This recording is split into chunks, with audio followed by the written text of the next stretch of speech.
I'm headed to the bottom of the bottle. I've been drowning, I've been floating away. Every other dollar that I got in bed, I probably went and pissed it away. I ain't fucking okay, I ain't liking it, babe. I don't even wanna talk, I'm just smoking my haze. I've been stuck in my ways, I've been stuck here for days. I've been staring at the clock as the radio plays. I'm enslaved.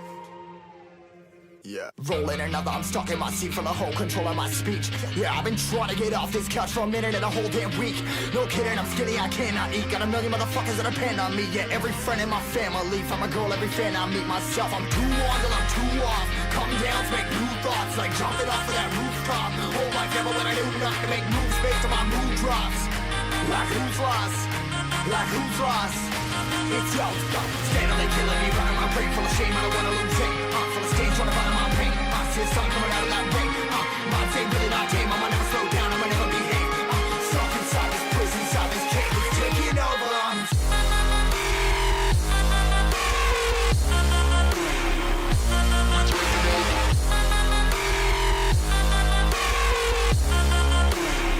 Yeah, I'm a slave for you.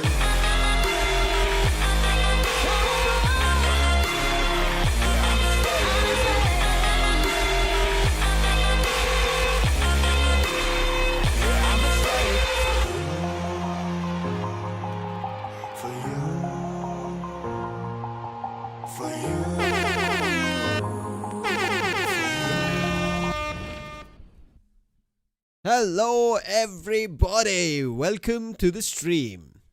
Welcome to the Skyesports DOJO Pokemon Unite Scrims Week 4. My name is Lucifer.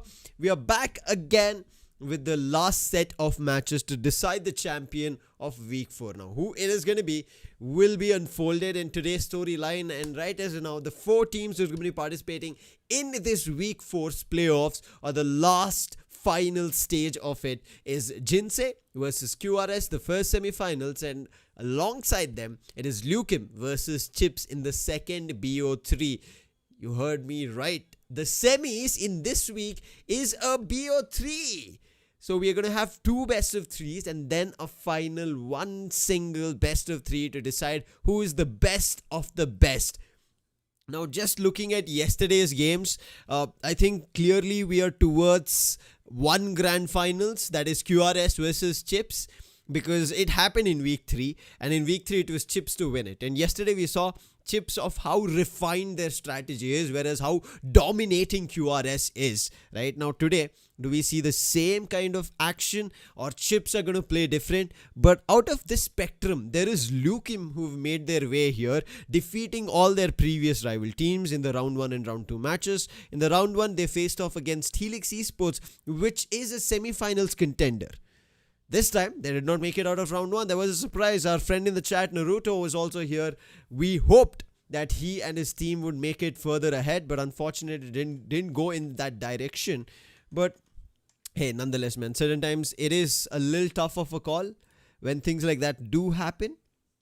Give me 1 second. Just setting up even the game screen for everybody. Go. Okay. Well, the game is yet to start. We were talking about Helix versus Lukim. Their Lukim won against Helix, and then we saw Matka Believers versus Lukim, and again it was the winners, Lukim. So that was a big surprise for all of us that Lukim made it so further ahead, and now they're in the semis and they're going to be playing a best of 3, and it is the first match that we are going to see on stream. For everybody who's wondering, the first best of 3 action that we are going to witness is Lukim versus Chips. Now, introducing your roster of Lukim and Chips. Chips, we had introduced them yesterday. Lukim, we did not get to see their action on screen yesterday. So, we'll introduce their team members here. Starting off with Cristiano, Zoltrak, Kaiser, Shinsetsu, Axel, and Cry. These are the 6 playing Pokemon Unite Masters from their team. Who are the playing 5? We'll surely get to know in some time. But right above them, team number 12 that we are seeing is Chips. That is the team that are fighting against an champion of week 3, Ragnar, Not Much Dur, iLegend, Hail Suzuka, Genie, and Ragnar. They're playing 6, out of which 5 will be playing So the first pick goes to Lukim and Chips. They have the second pick. And we are ready for this best of 3 semi-finals. Let's jump into this game without any further delay. And I'm pretty sure you all are excited because I am. Today is the finals. The best of 3's action starts in day 2 of the week 4. Until now it was all best of 1. So I'm interested to see what unfolds in these semi-finals. Let me quickly put up a story. You guys as well, whoever is in the chat, do put up a story. So excited for today. Yes, Croco Gaming, welcome to the stream. Week 4 playoffs day 2 is live right now on my channel Sam Day. The link is here. The grand finals right after this. But today's surprise is the semi-final games are the best of 3. So we are going to get more the action to watch. Click the link, join now. Pokémon Unite it is. Let's go, Sai. Welcome to the stream. Aaron to everybody who's joining in. Welcome to the stream. Music is a little too low, right? There we go.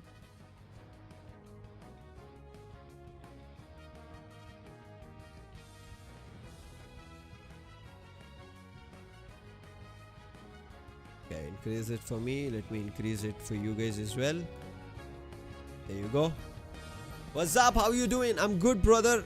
We are doing the stream for Pokemon Unite, Scrims, Skyesports DOJO. So the bands that we are ending up seeing is, I like the Blissey and the Alcremie band, which is the support force bands coming in from the side of Chips versus Lukim. Lukim banning it on the purple end. They had the first pick. Chips go for rather a Suicune as well as a Charizard ban. They were the ones who were playing a Charizard yesterday. So them going against their own comp, I'm interested to see where this takes them.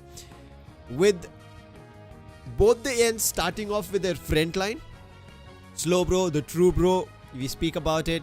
They tried their luck against the side of Chips itself. It was a Slowbro in yesterday's game that Chips faced off on. But surprise, it was still Chips who won it out. And after that, it is a double defender comp coming through. I really like seeing the Trev. Ragnar coming in with the Trev, and this is the play by Chips that we've seen, right? They generally establish the front line and then they figure out their all-rounders as well as ranged attackers, and this is generally everybody's spectrum. But before in week 2, you could even see defender or ranged composition picks coming through to increase their hitting power a little prior to even letting know of their strategies. But Alolan Raichu as well as the Blaziken being the next lock, and the last locks coming through is a Serena. We see an evolution in form of Glaceon on the side of Lukim with Cerulege as well as a Clefable. So right as now, I feel like slowing down, kind of trapping them, all these options, stunning them, capability coming in from Lukim, but being very sporadic and fast. I can see Chips with even Mioscarada coming through. That is the last Pokemon choice pick that they've done. Let's see where this goes. Why did I copy the word needed? Wow. Surprise. Even I myself didn't know that. Paste. There we go. Finals live. There we go. Story is up. Okay, now coming back to my general. Let's go, Chips. Let's see if Chips do win it. Welcome, Ishwar. But quickly talking about this comp, I like the comp coming in from the side of Lukim. Now they have a Slowbro, they have a Clefable, meaning again Surf to do stun damage, Clefable to slow them down, Cerulege is going to do good hits, Serena for the stomp, and Glaceon is going to lock the target. Whereas on the other end, Alolan Raichu is going to do a lot of hindering damage, but there is Trev. That's, I think, the game changer as a defender. If Trev works, this is going to be a brilliant game coming in from Chips. But again, I feel like Chips will try to get their early game started, but Lukim will have a better early game just based on the composition that they have. Early EV evolution, Charcadet evolution, and even Serena, we end up seeing from Bonsui that it evolves to Steenie a little early, gets its stomp move or drop kick unlocked. Let's go start this semi-finals. I'm not stopping in terms of saying words or casting this, because that's how excited I am. Chips versus Lukim, champions of the previous week 3. Can they be champions this season as well? This week as well? is the question that we all have in our minds right as now. Ragnar, the first one, and he's the person who goes to the mid path or the central area to get his own Asilagor as well as Excavalier, trying to get in early evolution from the side of Chips. Tried to steal the Bunnelby, a little unsuccessful using X-Speed Legend for now. Still has an opportunity to go grab that, but nice leaf. And there is the early evolution I was talking about from the Bone Suite. On the bottom, Pikachu saves the Phantom for now. Early evolution on the bottom has already happened on Cristiano. This is why I said early evolution game control should work in favor of the side of Lukim. What do you think about the new update, Ishwar? Unfortunately, I have not gone through the new update yet. I wish I had a little more time to explore the new update. Right as now, even Torchic's not evolved. This is why I was worried about the early evolution game. There it is.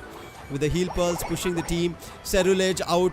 Eevee has not evolved. The top path completely destroyed and overrun. Whereas on the bottom, they have not managed to do much. They've, yes, troubled the Slowbro, squeezed some goals. That's the reason they're close by. But look at Cerulege of how confident he is. Yaskarada evolved. Cerulege did go for a little bit of an overextension. As long as this Torchic does not evolve, it's going to be a problem. And look at that.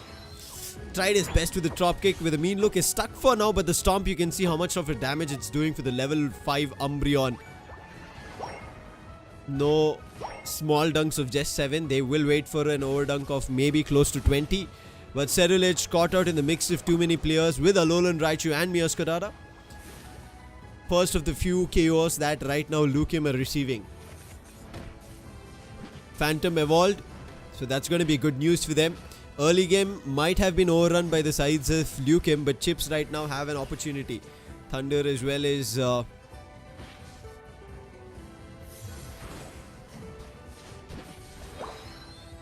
fight at the bottom. It is a 1v1 on the top. The Torchic is evolved to the Combuskin. Altaria and Swap Blue fight. Neoskarada with the double team faking it for now. However, Cerulege reads that fake through, exchanges the KO with the Trevenant coming through. Nonetheless, look at the amount of damage coming in from the Glaceon. This is why I said locked and loaded is the Glaceon, but played really well, trapping the Glaceon and then Alolan Raichu, putting him to rest for now. And the bottom path control for now, at least a little bit of it, in the favor of Chips. Trevenant jumping. Surf annoying Alolan Raichu and Umbreon. Miaskarada using double team and making its way here. Flower Trick. Can it do the damage? Yes, it does to secure the Registeel. This should be an advantage. Cerulege trying to do the damage, but Slowbro is out. Cerulege will also be put to rest. Glaceon does lock, but it's only on the Umbreon. Flower Trick again. And the Flower Trick is doing big damage. Ragnar playing really well on the Phantom. The Hammers are doing great. And that is it. Chips have turned this battle in their favor on the bottom path, but they did not go for a big overdunk. It was just mere 7, which on the top Serena stayed away from. They've grabbed the Regieleki on the top. They've destroyed the goal zone, and they are now trying to push that, but it's already being defended from the Blaziken. Miaskarada using the Unite. Queen ascends on that Unite. Miaskarada gone, put to rest, will be traded because of the help of Alolan Raichu. But what a play coming through over there from Serena. That was a Bosch move from the Queen. You can see Electro Ball doing bit damage. No, Revenant missed over there. And then the mean look to trap them. They're going in for a big hit. Overheat being used. That is good damage. But I think Blaziken will still be able to run away. Still with a Bitter Blade. Makes his entry. But Alolan Raichu. Quick exchanges, guys. As of now, this game has come to an even standing once that position of the bottom Registeel and the top Regieleki was taken. Otherwise, Chips were slowly turning it in their favor. But right now, it's going either way.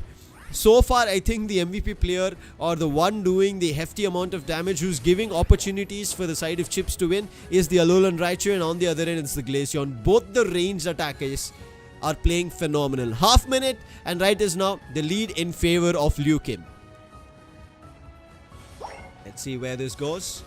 Quick goal coming in of 18. Excel trying to make a run, but everybody's chasing. He does not have an opportunity. Wish. Mean look. He's trapped. That's all. There's nothing much he could have done.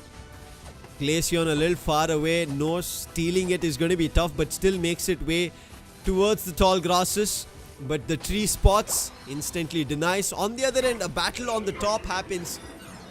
It just becomes an exchange of Serena and Slowbro because Blaziken enters back. Bottom Reggie secured. Goal zone on the bottom destroyed for the side of Lukim. On the top destroyed for the side of Chips.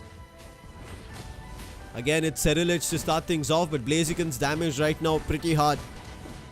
Serena moves in, but the tree drags it in. Queen ascends. Revenant this time does not miss, but it's going to be the forest. They try to steal with it, does not work. Trevenant left in a lonely land in that forest that it had established, and it is going to be a KO, nothing else. Umbreon sees and force off the side of Lukim making its way. Alolan Raichu cowled for it. Meowscarada is here. They are going for it all in. But it's going to be Meowscarada to find the front line. The Serena is down. This battle should be called right now. They should peel off. Glaceon is trying to make a run for it, but Meowscarada using the double team chasing along with the Blaziken. It could be a problem here for Cristiano. He's already caught with Flower Trick. Shedinja Doll doing the gist, but no, it doesn't work. Wow. Chips today showing us the other side, guys. They're showing us the other side of their performance. I have to slow myself down. This has been very fast. There's nothing much left. Follow me used, but Ceruledge is stuck. The forces from the side of Chips are too dominating at this point. No fights working in the favor of Lukim. Made a jump. Slowbro finally trying to find value, but Serena still goes. That's a heavy hitter out. They were all fighting with the Meowscarada's doppelganger. 40 seconds on the clock, and look at how well the side of Chips' strategy is. Yesterday we commended them on their final play of that Alolan Raichu scoring 100, right? Today you could see as soon as they understood the top path fight is not working in their favor, they just peeled off, separated, and now they're moving towards the bottom. With 20 seconds on the clock, they for sure can secure the bottom Reggie in their favor, whereas on the top, it is not going to happen. The clock's going to run out, and it's going to be the Rayquaza battle. Ceruledge also pushed off from the tall grasses with the help of the Umbreon. Lukim now gearing up towards the central area for the Rayquaza final stretch battle. Blaziken on the top. Clefable and Ceruledge playing together. Grab your snacks indeed. Right now, majority control of this game in favor of none other than Chips, but the goal difference in favor of Lukim. Meowscarada starts with a Unite but gets stuck on the wall, and again it is the Queen that ascends, but Alolan Raichu with the star trying to save. Umbreon comes with the Moonlight Prance trying to steal the shields, and now Trevenant is still getting hit with a surf. The Slowbro is still alive, but finally with the Slowbro going down, now things are going to falter. They're trying to chase this Glaceon out, but still there is a Clefable. The front line, but the Blaziken, look at the amount of fiery damage that he's able to put with its fighting spirits. There's no stopping as of now. The tree is still standing. Mean looks stopping them from doing anything, and Blaziken seems is off to a start with the Rayquaza battle already. Glaceon already pushing Umbreon off, an evolution battle happening, but now it's Trev who finally gets put to rest, and a slow beam on Blaziken. That was a crucial move. Meowscarada is here, but it is not going to work out as soon as Blaziken went. This is Lukim who knew they will win this. Alolan Raichu, there is nothing, no one to save. The full team vibe with a 2 KO streak on Ceruledge. What a slow beam from Kaiser. That timing, Blaziken was the master in that game. If Blaziken survived in that fight, it could have worked. And there's a surrender being called. There will be a penalty for this. This happened in the previous weeks as well. Chips, they bargain a chip by giving away. So far the penalty which was given is choosing a side, meaning again the decision would go to Lukim.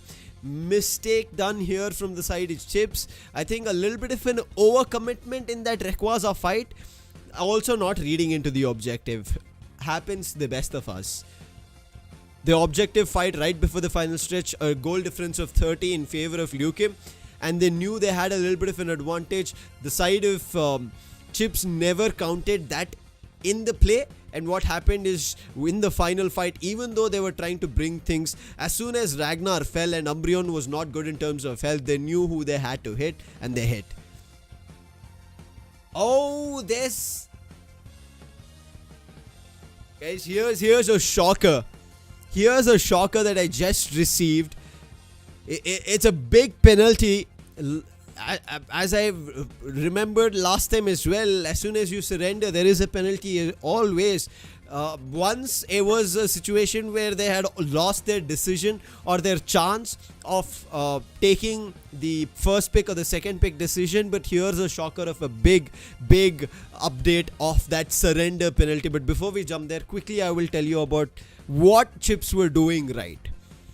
Their fight, their late early game did not work. Their mid game, when they went for the Registeel with Alolan Raichu doing phenomenal job at 98,000 damage, and iLegend with Wish at 72,000 recovery, was brilliant. But next level was Ragnar on that Trev. That Trev was the reason that the top path Blaziken was able to do something towards the halftime, and from there on push Chips to a victory stage. But Chips, after doing all of it right, made one mistake, that they overcommitted towards that fight of Rayquaza. They could have reset.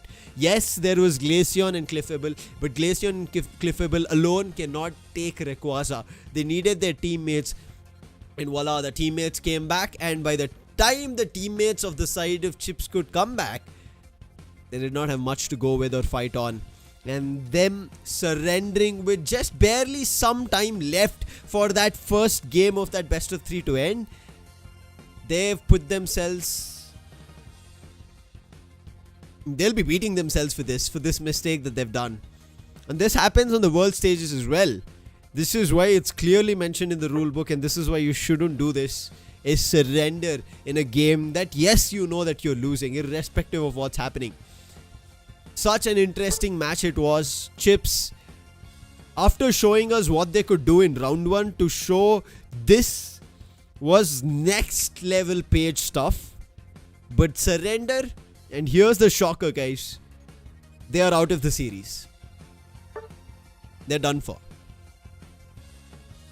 Chips are out of week 4 just on this basis of their surrender. Look at how close the game was. The graph, even the objectives of the bottom, the Regis in the favor of Chips. Only the top objective, which didn't even count much, I would say, because they never found value except for destroying the goal zone on top. There was nothing else that they found value. This is gonna hurt.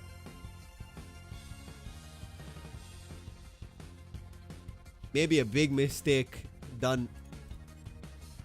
Did not account for this, but as a penalty, Chips are out of the series. They've given this series away to the side of Lukim. And Lukim surely turned out as the true underdogs of this week for Pokemon Unite Scrims in the Skyesports DOJO. It was phenomenal stuff coming in from their end. Hands down, man. I couldn't skip a beat in whatever I was saying to try and find space. That's how interesting this game was from both the ends. But a blunder is a blunder, and a mistake is a mistake. A penalty is a penalty that you would have to face the consequences for. And hats off to Lukim, that they read right, and Slowbro did not use its Unite. It takes cojones to kind of make sure that you do not press your Unite in such a battle. They shouldn't have surrendered. True, man. Hands down, they shouldn't have surrendered. That's a big mistake from the side of Chips that we just now saw.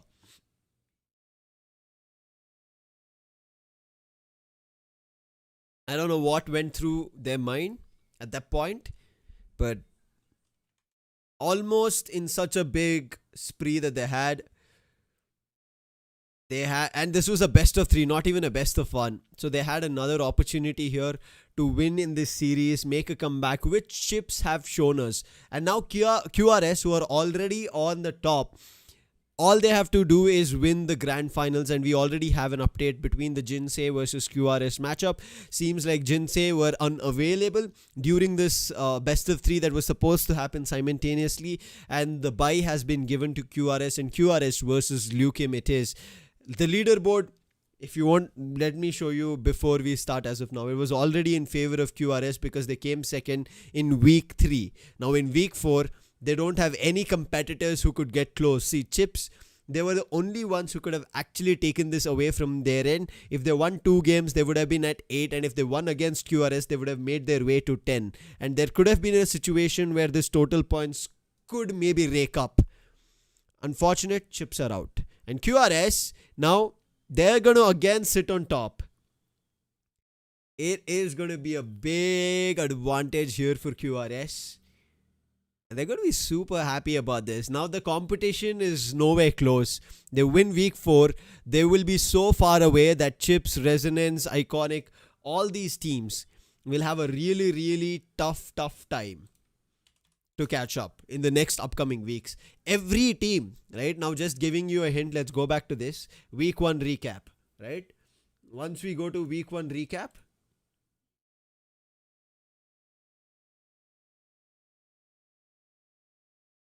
you can see, quickly talking about week 1 here, as you can see, QRS, the first champions of the dojo against R1DQ. R1DQ was also a phenomenal lineup, and it is almost close to a T1 lineup. We did have majority of the players in R1DQ from the T1 circuit itself. From there on, we go to week 2 where QRS get eliminated very early on, and that is the reason that the other teams managed to catch up, especially Iconic, who actually take up that first spot away from QRS. Then week 3 comes, Iconic is nowhere to see. So Resonance, it was their opportunity, but however, Helix were the ones who defeated QRS in the round 1 itself, and they are the ones again to defeat Resonance in round 1 of week 3, and they went all the way towards round 3, which is the semi-finals, and there, voila, they faced QRS, and for the QRS, it was a redemption matchup against Helix. As you can see, in that series, in that fight, it was QRS to win it out, and they go fight with Chips. This for QRS was enough. In this matchup, Resonance was out. Iconic is not playing in this week 3, and therefore it was only between QRS as well as Resonance, and with Resonance going out, QRS have an advantage. Chips were the new and upcomers, and QRS, the opportunity that they could have won, could have pushed them last week itself so further away. Irrespective, Chips, brilliant stuff. We saw how well Chips play, and after seeing Chips game yesterday, we all thought that Chips should have another grand finals, and especially with QRS. And this matchup as well, QRS versus Cosmic, we saw on live. QRS showed what they could have done, and here Chips make a blunder, and Jinsei do not show up. It was a promising team yesterday. Jinsei fought with Illusion Breakers. We thought Illusion Breakers would be the ones to win it, but Jinsei, with the composure that they had, they bring it back in the final stretch. Today, unfortunately, they do not show up at the match time, and that's all done. QRS get a walkover. And Lukim versus Chips, similar to what semifinals 1 was. Lukim played really well. Chips unfortunately made a mistake and surrendered.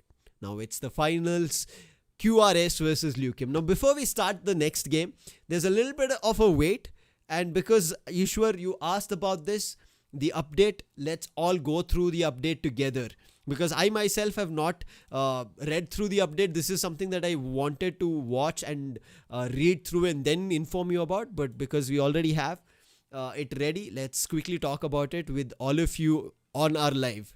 This is so every year, just before the anniversary of Pokemon Unite, the producer releases a letter talking to us, the community, and telling what more exciting things are there out there for all of us to wait and witness. Okay, so this is that letter, a letter from the producer, exciting updates. Hello everyone. It's been an incredible couple of months for Pokemon Unite team in the time since our last producer letter. We've been blown away by the strategies and playstyles that we've watched evolve over time as trainers climb the ranks and discover new ways to victory. Hands down, yes. More Pokemons have made their way into the Unite circuit, and that Pokemon fray has helped trainers, masters, strategists to find newer avenues to explore and win. And that is the reason in the Worlds we have a newer champion, and now we are looking forward to who the next upcoming champion is. Is Luminosity Gaming again coming to reclaim their throne, or is it going to be another region in a whole? That is for sure. Players continue to impress us with surprising talent they've shown in mastering new Pokemon and using them in ways we could never anticipate. And that is truly right. We saw this in yesterday's matchup itself. That it's just about that timing, it's just about that strategy that you master a newer Pokemon, which does not even work. We even saw a complete speedster lineup coming in from QRS. That was just phenomenal stuff coming through with Goodzilla going all out. Next, in addition to more playable Pokemon, there's plenty more planned ahead to make your time on Eos Island even more enjoyable. Today, we wanted to take an opportunity to share some details on what else is in store for Pokemon Unite. Let's see, this is the part that we all have to be hyped up for. First, we're excited to reveal that Pokemon Unite will be joining the Pokemon World Championships in 2022. Wait, is this an old letter?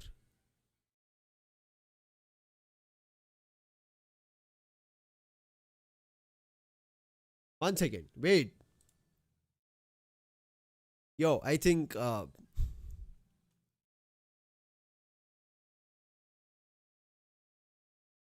wait, 1 second, guys.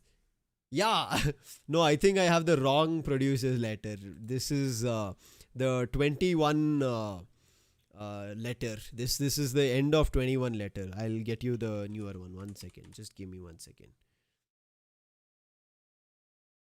That's why I was surprised.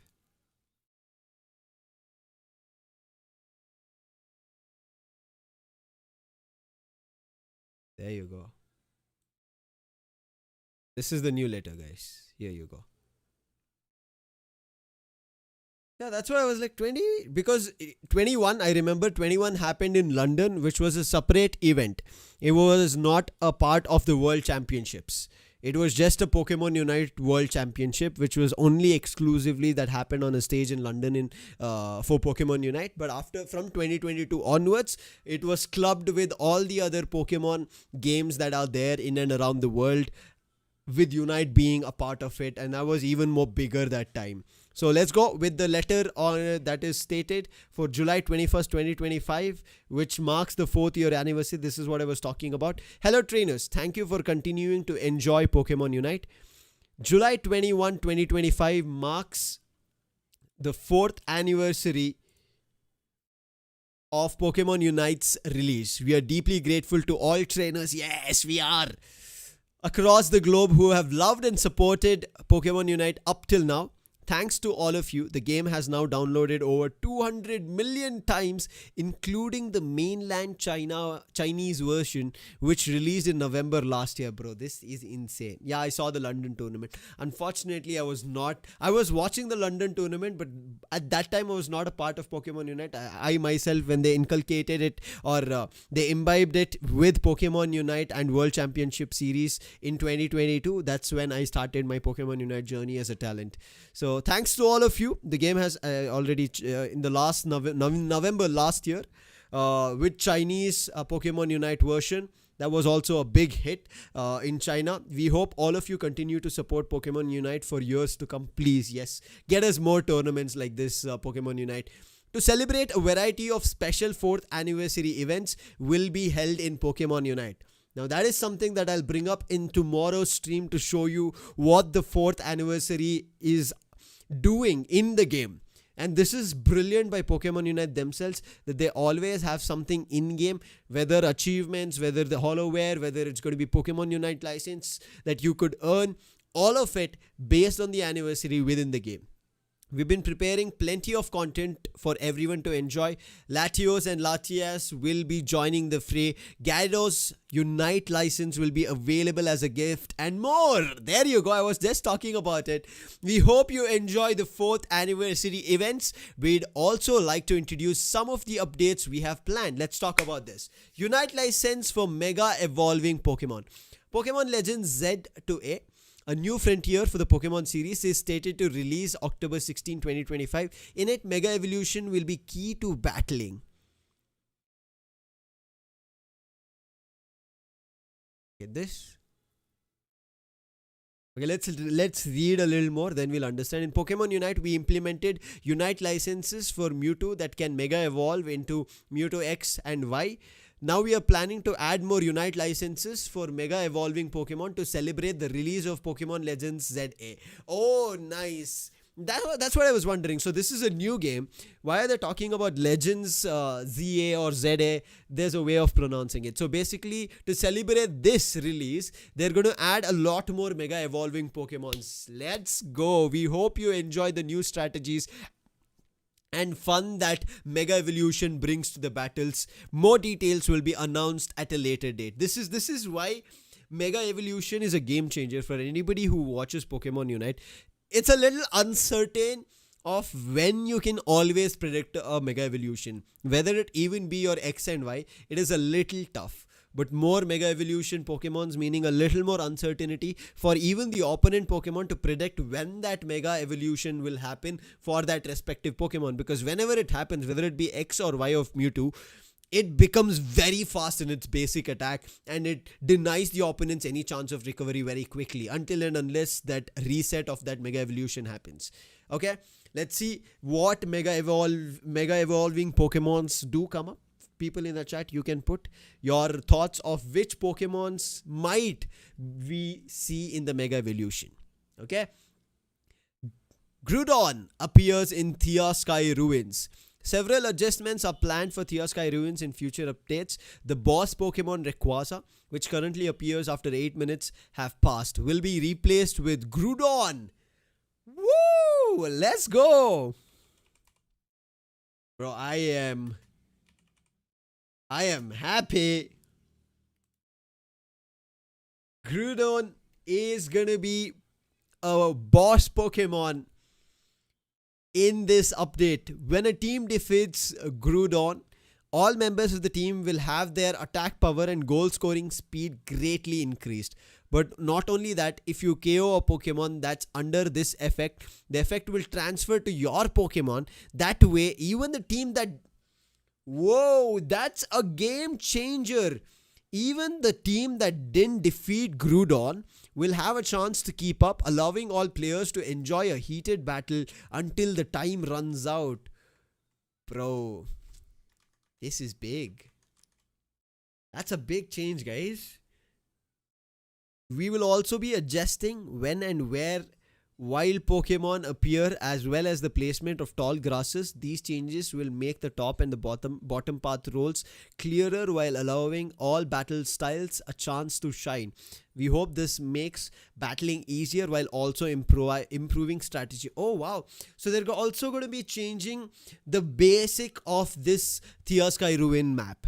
They will also change where and when the wild Pokemon will appear, and also the placement of tall grasses, meaning now a newer set of strategies have to be formed as we'll be playing in this newer update of Thea Sky Ruins map. Wow, I really like this. The complexity of the game is increasing right before the worlds. And imagine how teams would have to now scatter through all their analysts, all their coaches to figure these out. This is just going to be amazing, guys, to watch. We'll continue to make adjustments to Thea Sky Ruins going forward, so we hope you look forward to it. For sure, we all will be looking forward to it. Okay, now the next notes. Improved pacing for newly added Pokemon. One of Pokemon Unite's highlights is the varied battles you can enjoy due to the wide selection of playable Pokemon. That is true. Going forward, new Pokemon will be joining the fray more often so the players can enjoy more strategies and play styles. That is very crucial. I think after a point when a newer Pokemon joins the fray, right, people either tend to go back to the Pokemon which is set in the meta, depending on how the newer Pokemon fares in that fight, or they completely jump to a newer Pokemon and they completely use that in your even competitive circuits that you play online, the ranked matches, or even in the competitive online matches that we watch where our T1 players, the professional players, play. So more the Pokemon joining the fray, meaning more amount of newer Pokemons will be used to play, and the bans will also start going crazy. Because right as now we can see a hard-tended ban towards Suicune, whether it be our local circuit that we are watching in the dojo. It's also the same in the international circuit. To start off, from September to December 2025, we plan to release 2 new Unite licenses per month, including Unite licenses for Mega Evolving Pokemon. We are also working hard to add even more Pokemon in 2026 and beyond. Bro, this is brilliant. So, right now, okay, let me show you guys of how many Pokemon that we have in total. Okay, 10 per row, and we have 3, 6, 7 and 8. We have 70 70 10, 20, 30, 40, 50, 60, 70 75 Pokemon currently, with Latios and Latias being added in this newer patch, right? This is still August, July and August that we are seeing. Then you go to September to December. September, October, November, December. That's 4.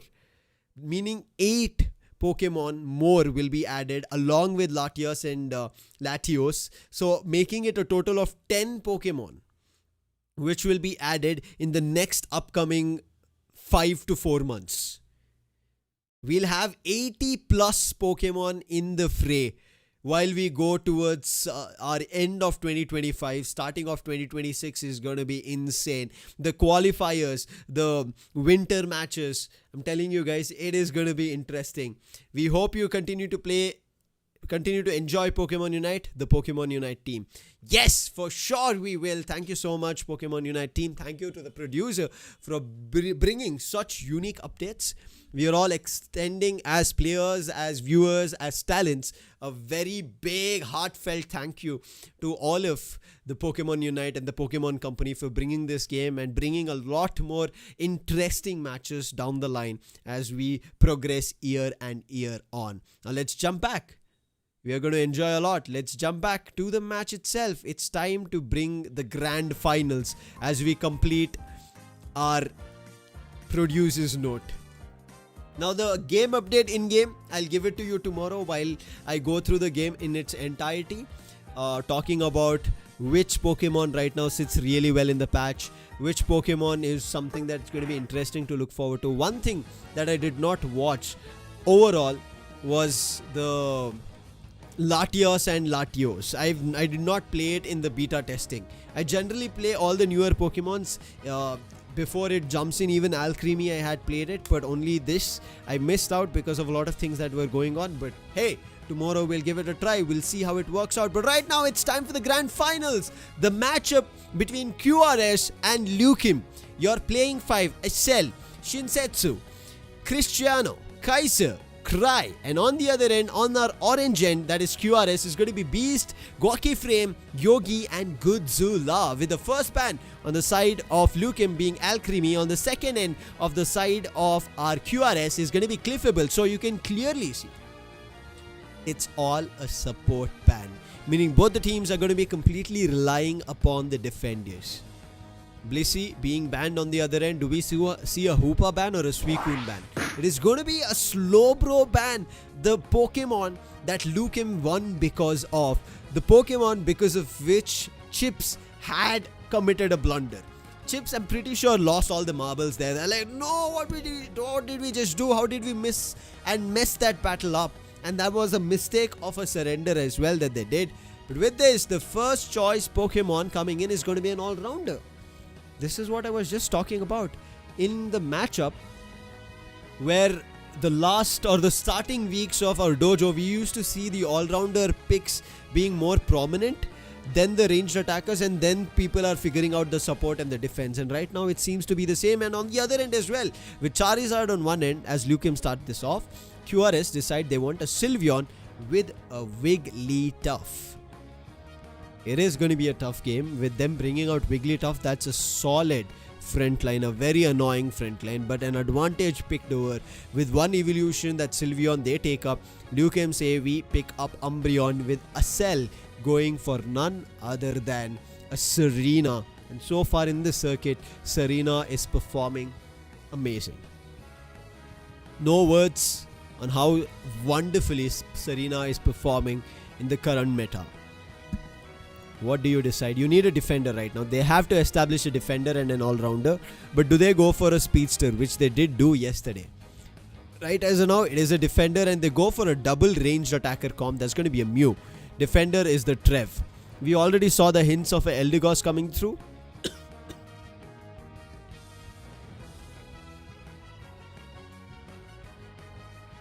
It is going to be an Eldegoss and the final ranged attacker that the side of Lucaim were looking forward to.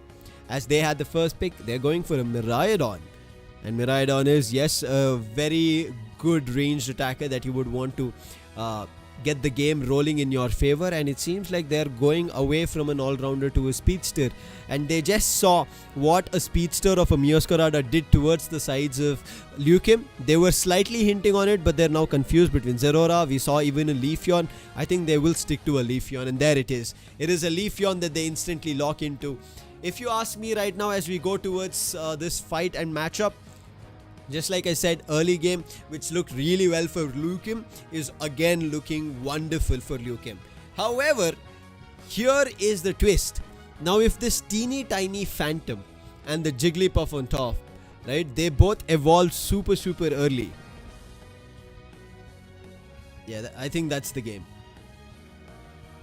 If this Phantom and Jigglypuff evolve to their final forms of Trevenant and Wigglytuff, I think QRS have this game, because Evolution Godzilla will go towards the mid path, secure the blue and the red buffs or the orange buff in his favor, instantly come out on top with level 5. I'm pretty sure it should be a Solar Boink that he should be moving with, which is big damage, and then the Sylveon as well is very annoying to play with. But on the other end, because there is an all-rounder, and that's not one, it's two, I still think with Charizard and Fire Blast coming through, Serena should have a good time with Umbreon defending it. And Miraidon, while this is happening, if he plays his role on the back ranged attacker, backline ranged attacker, it should work in the favor of Lucaim. But this is the grand finals, the best of 3 between Lucaim versus QRS. QRS, the table toppers in the Hall of Fame. Can they keep it there, or will there be a newer champion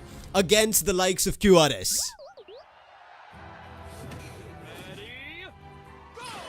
Let's go! The grand finals! Early evolution on the Charmander, an all-rounder decision. I really like that. Because of the early evolutions on Gen 1 Pokemon, it kind of gives you an advantage. Level 7, it's a fully evolved Charizard. Both evolution defenders fighting on the bottom. But it is going to be the Miraidon who secures it. And now it's going to be a Phantom secure. He should go for a score instantly.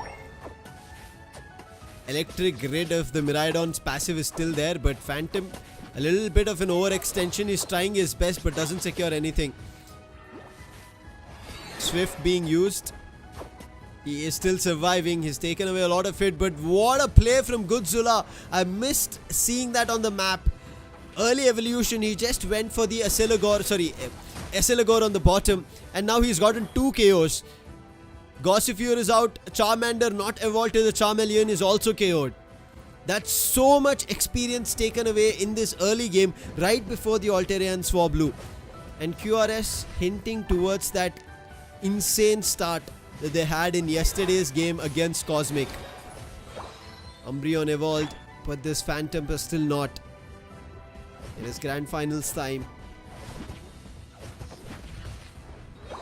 Trying the best for this Phantom to evolve. It's going to be tough. Mew also helping in this mix. Mew will be able to take away the Aeos energy, but it is not going to be an evolution still for that teeny tiny Phantom that it gets KO'd. And now Mew has to run away from here. Score happening. Another score will also be put down. That's control from the side of Lucaim in terms of objective. This is something they did previously as well. Big Razor Leaf even without the Solar Blade. And that's a KO on Miraidon. Charmeleon finally evolved. And Trev also at its final evolution. All the Pokemon right now in either ends have fully evolved.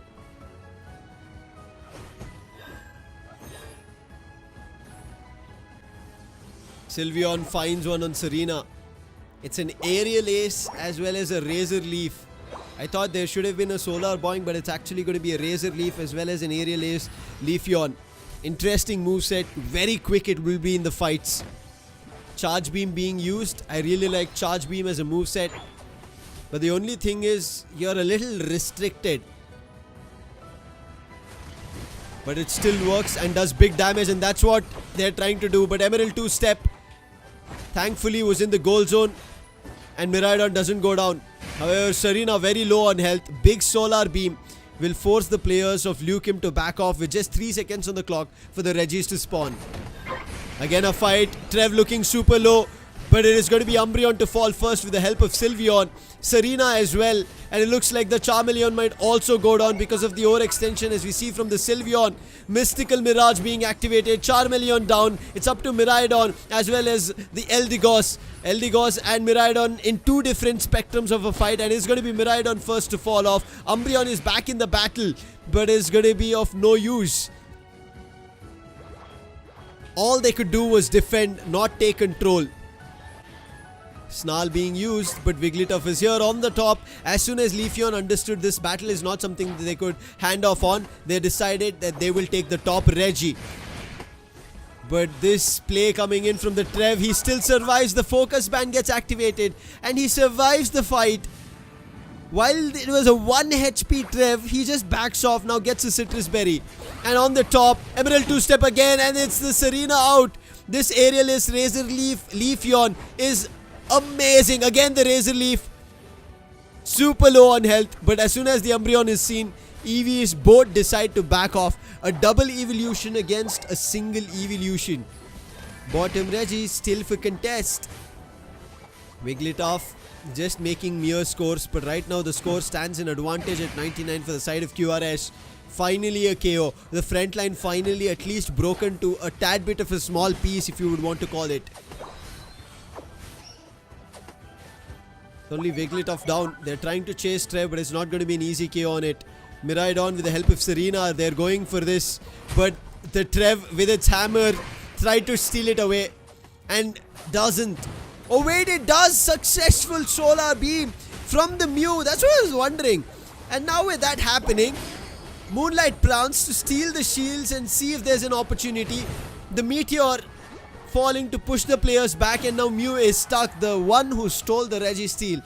And this is an opportunity for Lukim to turn this game around in their favor, but Trev is already here, Leafeon is already here. All that play and no advantage pulled off it. But on the other end, they're already pushed the score from 99 to 139. Queen Ascends doesn't find any value. Trev again in between 4 forces of the side of Lukim survives, takes hits and still buys time for his teammates. Yo, this game is getting too much, guys. No Rakin. The top Reggie spawn. Serena in big trouble. A little bit of a help coming in from the Eldegoss and Umbreon to peel off from the fight, but a big 50 from the Leafeon, who's already at level 13, and we still have 4 more minutes of the game to go. Charizard and Serena spot the Leafeon. They're chasing him for now. On the bottom, Mew trying to push this Miraidon off, and they successfully do so. A big 36 coming through from the Mew, and they've scored to 196. A battle on the top breaks out. Emerald 2-step again from this Leafeon. Only one last hit, and with the Storm secured from Serena and that advantage of an ally, they managed to secure the Regieleki and find KOs on the side of QRS. Do they manage to push this Regieleki? It's going to be a crucial battle. Unite from the Wigglytuff. They're still trying their best, but with a foul play, trying to push it away. Wigglytuff secures it on the Serena, even the Umbreon. And that is done for. With a light screen, they will push this Regieleki. The Horn Leech helping them. And it is done for. They didn't get any advantage. At least some benefit is they were able to score to 121. But they had already shifted their eyes towards the bottom Reggie, while this team was fighting QRS on the top to deny the Regieleki on the goal zone. This is an even Stevens battle, guys. The team QRS might be on a lead at 196, a difference of 70. But looks like they're not playing in their goal zones. They're not defending it. A score from the Umbreon should be successful of 28. But Leafeon goes in for a KO, successfully lands it, dodges the Storm, and with the help of the Sylveon will manage to find the KO and score 31 and 17 respectively. That's 244 coming in from the side of QRS, and they're not stopping. QRS now pushing the bottom path. Again, Sing being used. Two of their Pokemon slept for a quite while, but they still managed to survive the damage and find a KO on Wigglytuff. But Trev, stuck in the Fire Blast with the help of Serena, find a KO. And now Sylveon and Mew, they have to just back off. These two ranged attackers cannot be caught. Surf missed, but nonetheless quickly able to run away is the Mew. Last second, and it is the final stretch. The levels look same. The battle looks closer than ever. The difference of only 70 goals unites ready on both the ends. Trev checks on the other defender. Now they know that they were trying to hide in the tall grasses, and Sylveon initiates a little bit of a tussle battle. Just a warm-up. Thunder being used to figure out the positions, maybe even grab them with the help of the Fire Blast. But Solar Beam keeping them at bay, and especially big damage on that Solar Beam towards Miraidon. Caught Sylveon here. Forced to use Fairy Frolic. Did not do damage much on it, but Umbreon is looking low. But look at the Leafeon. It's done a big 66. But players are low here. Sylveon will be put to rest with the help of the Thunder. Solar Beam to push them away, but Leafeon is hiding in the tall grasses. This is the mistake that the last time the team who were playing on the side against QRS did. But this time QRS, they're the ones who are riding in the tall grasses, waiting for an opportunity. Unites on the ready on both the ends. No team have used it, but finally that is going to be used. And the Meteors, they should do the phenomenal amount of damage, and they're rightfully doing so. But Leafeon somehow has dodged all of it. The Trev has tanked all of it. And now trouble is striking. Umbreon super low, trying to see if there's a Citrus Berry, and there is nothing. Was getting closer to his teammate, the Eldegoss, to heal, and it doesn't work out. 20 seconds on the clock. The score is at 310. The Mew as well as Leafeon have already started securing. A 74 gets dunked, and even though Miraidon was close, his teammates weren't. He will be put to rest. Rayquaza will be scored, secured, and it is going to be goals galore, and it is going to be game 1 of this grand finals, the final matchup in favor of QRS.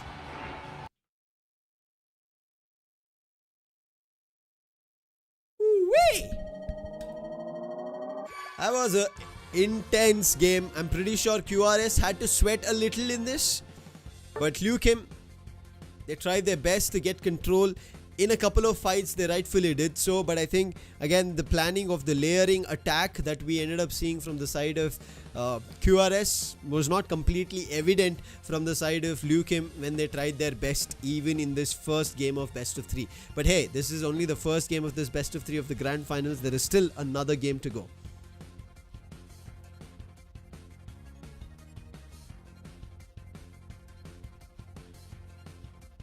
This is just the first game, guys.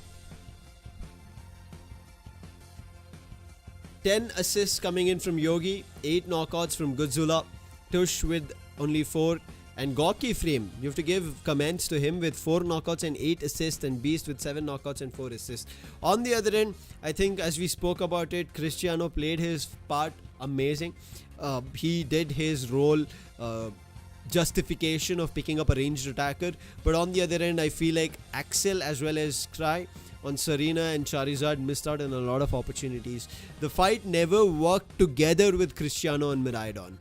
And there were so many instances that Kaiser was tanking so much, distracting with the foul play and Snarl, and still no advantage was taken, because I think that AoE, that damage that we keep talking about, right? Which was more evident from the side of QRS compared to the sides of Lukim.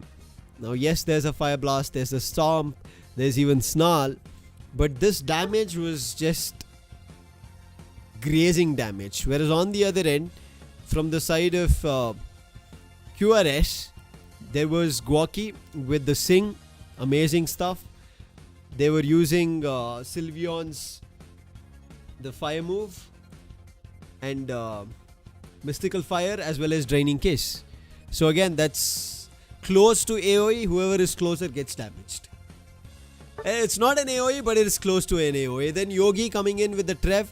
Again, AoE damage, the tree as well as the leech.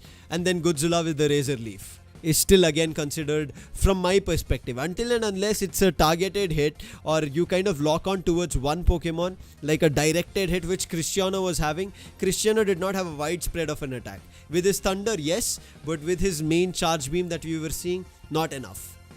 So all of this somewhere down the line worked in favor of QRS, where they could stall them, annoy them, slow them down, put them into sleep, and that was the game.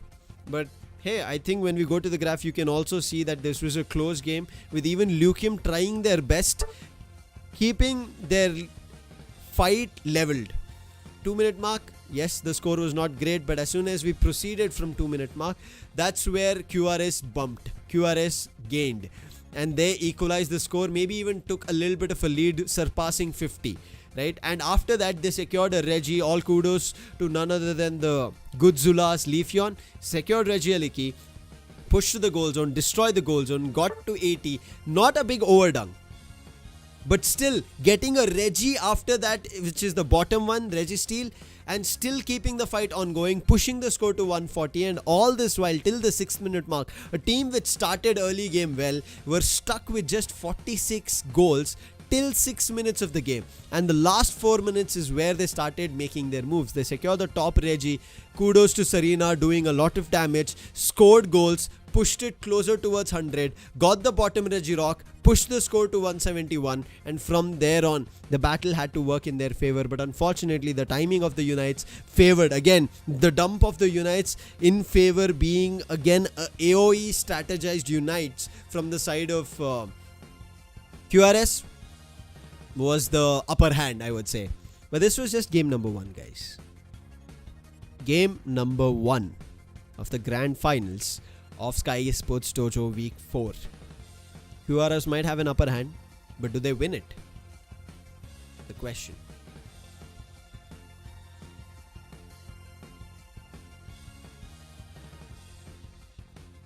The first game goes to QRS. There's another one. I'm just backtracking history. QRS, if they've lost the series, it's been a 2-0 loss. Here as well, it's direct loss. In this, they won with a comeback, if I'm not wrong. R1DQ had an opportunity, but it was QRS who brought that game back in their favor. So QRS have been in this dojo Pokemon Unite journey in a big manner. They've given it all.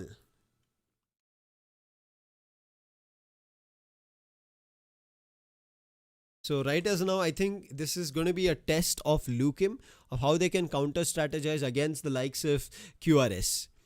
A quick update, and the side of Lucium, they were the losing side in this first game. As they head over to game 2, they decide they will go for second pick. They started off with first pick in the previous game, in the best of 3's first game.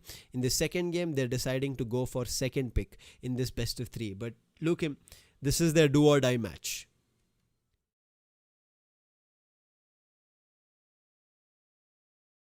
Excuse me. So in this do or die match, Lucium have to find a way to win.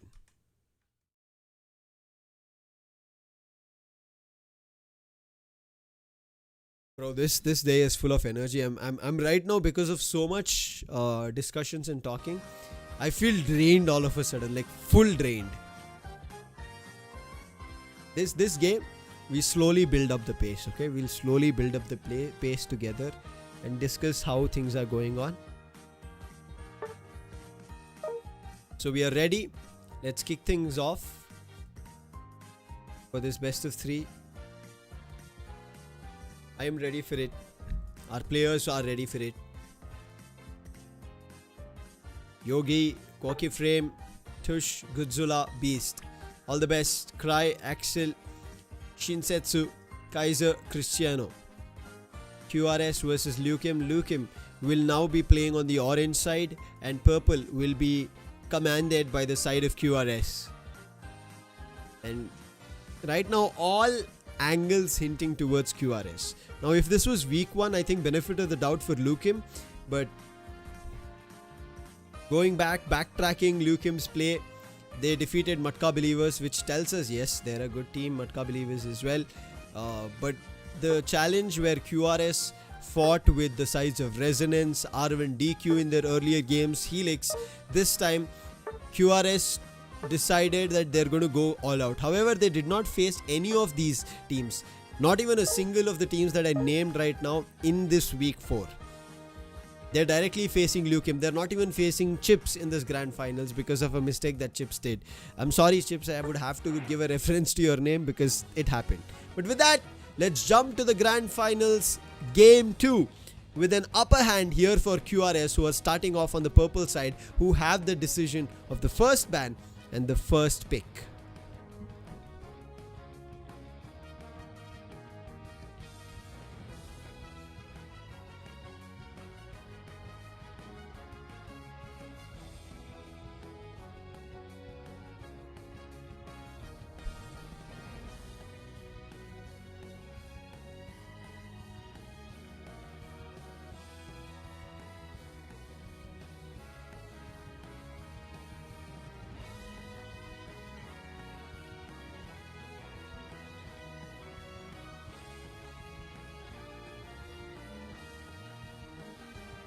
First ban is going to be Cliffable. The next ban is going to be Eldegoss. This is both from the sides of QRS. And on the other end, it is going to be a Slowbro and an Alchemy ban. Same bans.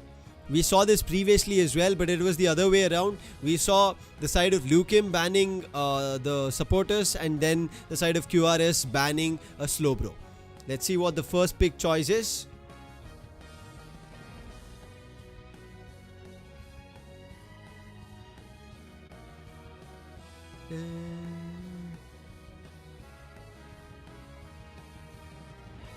Oh!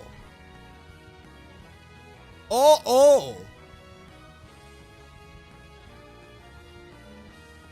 Oh, oh!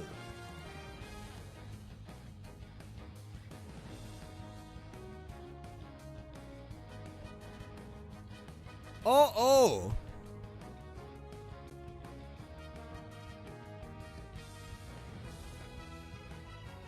Is happening. I'm still stuck there, guys. I'm comprehensively figuring out what the play is. So the first pick is Ho-Ho. Ho-Ho is an underrated Pokemon. It is such an underrated Pokemon. We've seen very limited action of Ho-Ho. On the other end, Darkrai is a phenomenal speedster, is very annoying in the current meta if there is a teammate to help him out, meaning teammate to block in case the movesets miss.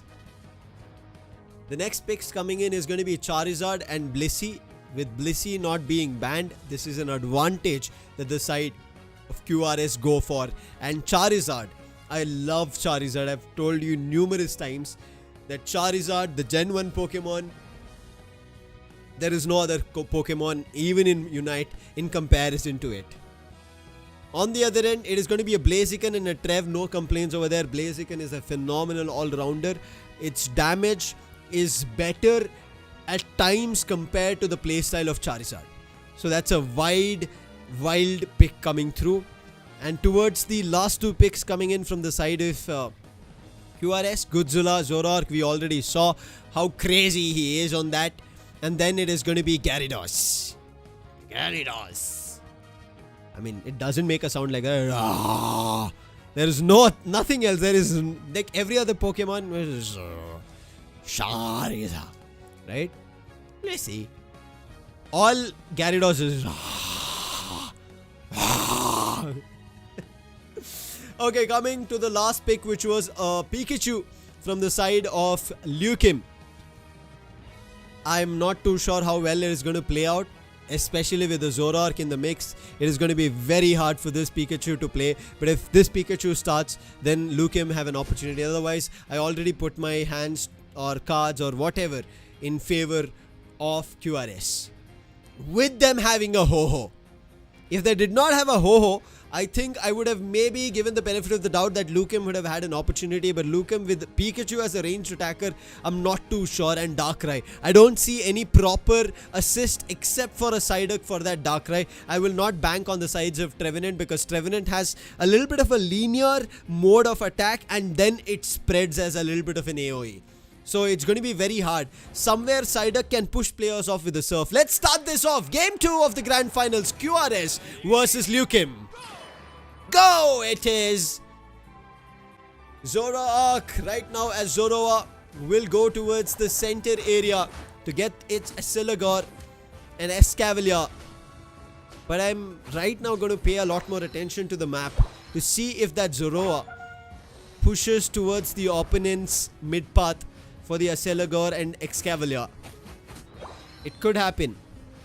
A smart move coming in here from the Zoroark, going in for the red buff first, meaning your attack will be faster, but when it moves towards the bottom path or the top path, it would need a lot more reset of that move set, right? Meaning quicker cooldowns or shorter cooldowns, helping them out.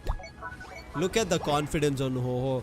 Ho-Ho is a big annoying tank, a bigger annoying tank compared to the Trev. And there it is. The blue buff will work right now. Wow, what a combo coming through. He's not even playing the feint attack, guys. That combo is not an easy one. The combo is very easily missed for Zoroark. I did not even predict that he would go for Night Slash. And Darkrai, however, trades it out. But you can see Godzilla picking his battle. He gets hit, the damage gets missed, and he walks back. Ho-Ho, before he could enter the goal zone, is getting put to rest. All kudos to the Darkrai. As I was predicting, Trev could be a little bit not completely helpful, but Pikachu with the mix is looking amazing. Godzilla has not started things off other than the one single KO it found on Zoroark. On the top, it's just been a defensive battle. They're just keeping constraints in check, taking the wild Pokemon away. All moving towards the 8-minute Altaria Swablu. Darkrai misses the opportunity. Zoroark in the mix of it. Slow being used. And Zoroark in trouble. They're trying to extend towards Zoroark. But it doesn't happen. However, in that mix of things, it is going to be the Gyarados who gets put to rest. QRS not a good early battle. Pikachu knows that it cannot run away from that Blissey or Ho-Ho. But Darkrai, however, says not to worry. I'm here, and it gets stuck. This is why I like the Dark Void coming through from the Darkrai. Once you hit and you land a basic attack, they get put to sleep. And that's what's happening. He's found a 3 KO streak, complete bottom path control, and he's looking unstoppable. Finally has been forced to back off to Nurse Joy's Pokemon Center, reset on the base with yet a cooldown. But they're all gearing up for the Regis. Big damage. Now QRS moves in. Early game did not work, but now game is working in their favor. Tush scoring on the top. On the bottom, Ho-Ho and his entire forces gearing up. Zoroark needs to join these forces for this fight.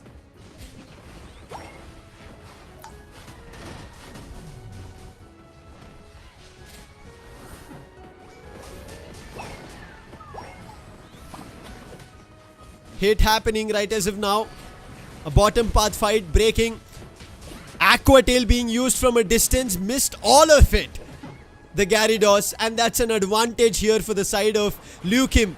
And Lukim coming out strong with that Combuskin evolving to the Blaziken, a 2 KO streak, and charging in is the Trev. Darkrai secures the Regieleki on top, and the bottom Regirock should be secured with the Fire Blast. Pikachu using the Thunderstorm, And they find a KO. Charizard is put to rest. Gyarados is not even getting any closer. But Zoroark with a fast moving night attack gets an advantage. A big hit again with that Night Slash, but nobody to land it on. And Darkrai now moves in. Blissey in trouble, but Gyarados coming in with the sweep of the Unite manages to land 1 KO, make it 2 with the help of the Ho-Oh. And now Darkrai is stuck. This is what I said. If Darkrai doesn't have a safety net to run away, is an easy grab. Slow Smoke used again. Psy being committed, but the players are low. Pikachu was hit upon, and now it's only Psyduck trying to buy as much as time it can. But the 40 overdunk will come. The score will go to 161, and the KO streak continues. QRS back right before the final stretch. Sorry, right at the halftime mark.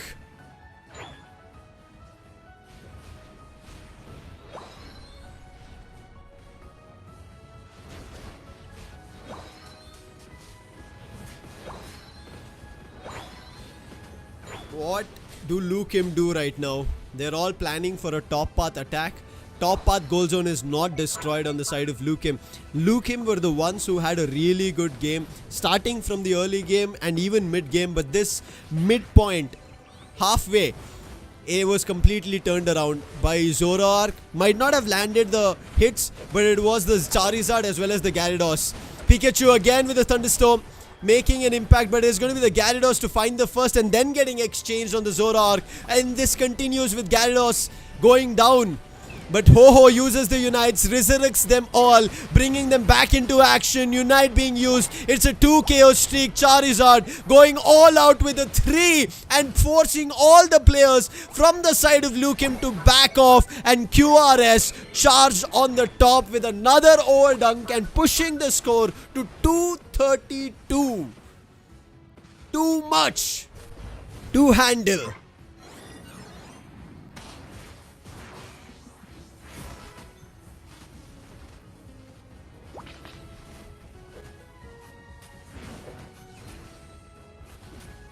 What is the last hurrah that we see from the side of Lukim?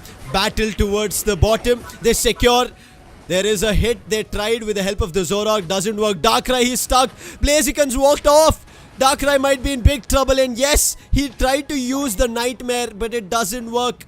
He thought of it. It did not. He used the Dark Void over there. Blaziken, he's being chased right now. And the Night Slash. Big damage a little bit. Ho-Oh right now looks like he's in trouble. Blaziken, as soon as he gets a comrade, he's trying his best, and Gyarados, a little bit of an overextension, gets punished. And now Trev with a hammer and Blaziken going for the chase, but the flame of that Ho-Oh keeps them away. The legendary move. Final stretch on the ready with just 30 seconds on the clock. Charizard, he will not be able to secure the Altaria and Swablu.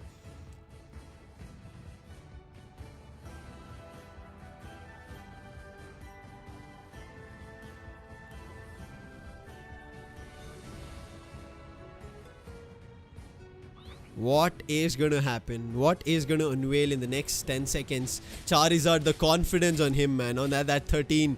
On that 13. Oh, big 50. Axel?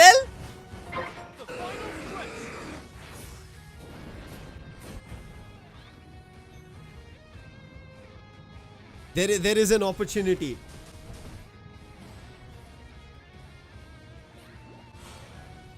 There is an opportunity. The final stretch. Axel tried his 50, was denied of it. Aquatail starting. Do they do it?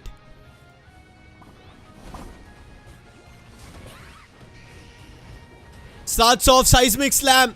Pikachu in trouble. Nobody saving Pikachu. Even Ho-Oh with the flame. And that is it. Pikachu's down. Psyduck is low. Blaziken couldn't land anything before it. Focus blast now. Darkrai is also in trouble.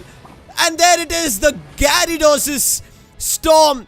But it is going to be a nightmare unveiled. But in that nightmare, is there an opportunity for Darkrai? No, there is nothing. Lukim seems like in the 1 minute to go, they have no cards to play. Their license of winning this grand finals doesn't seem to happen. QRS have full control of it.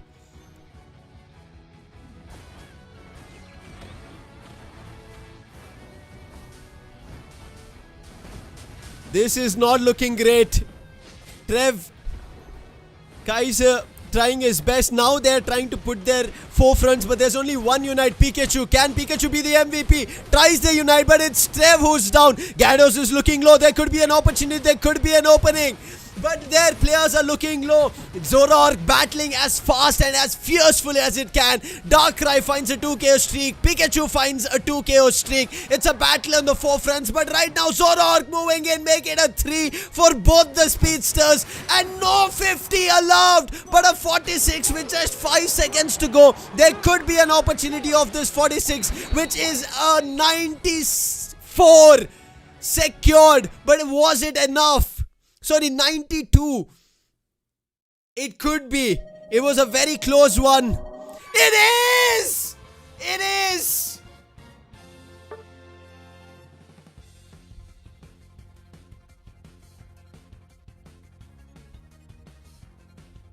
Lukim! That 92!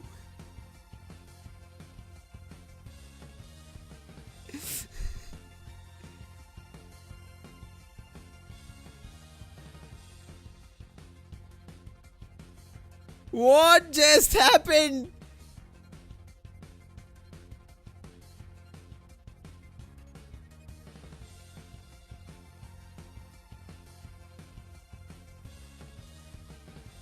Bro! That... my...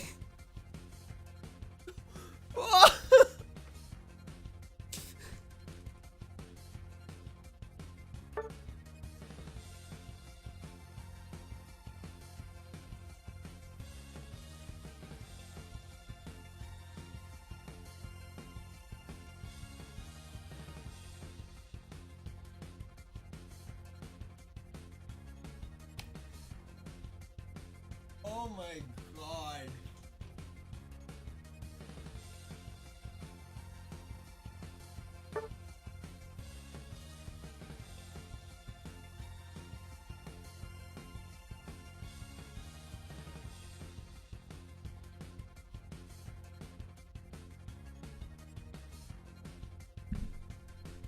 Okay, let's go to the next graph, please. The orange side team, Lukim's graph. Look at the score, 146 to 232. Just that one goal of 92. And a difference of 6 goals.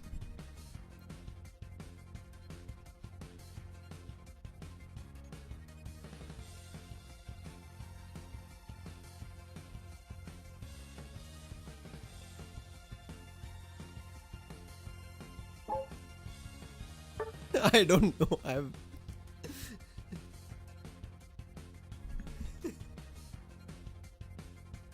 Bro.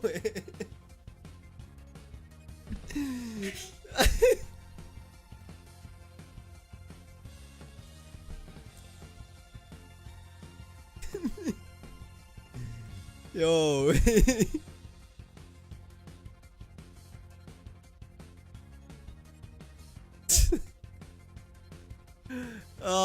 Look at the efforts, bro. 80,000 damage, 80,000 damage, 80,000 damage. 3 of their Pokemon at 80,000 damage.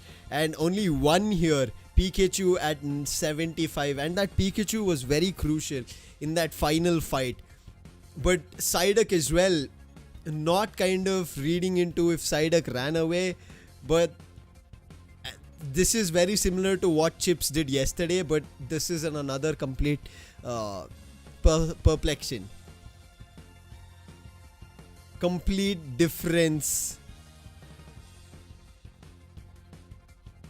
Let's start the final game, guys. Let's go for it. Let's start the final game now. This is insane. This is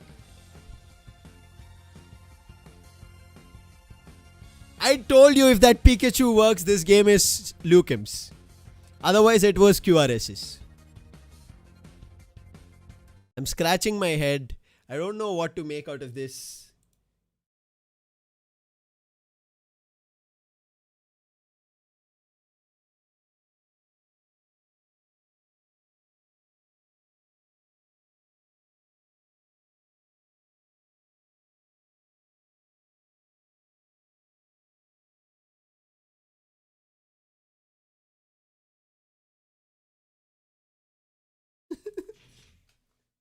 Bro,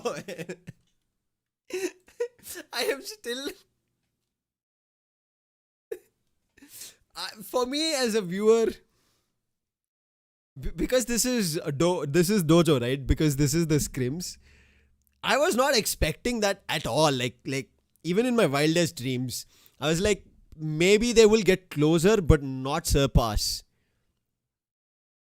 146 and then the 92 helps them to reach 238.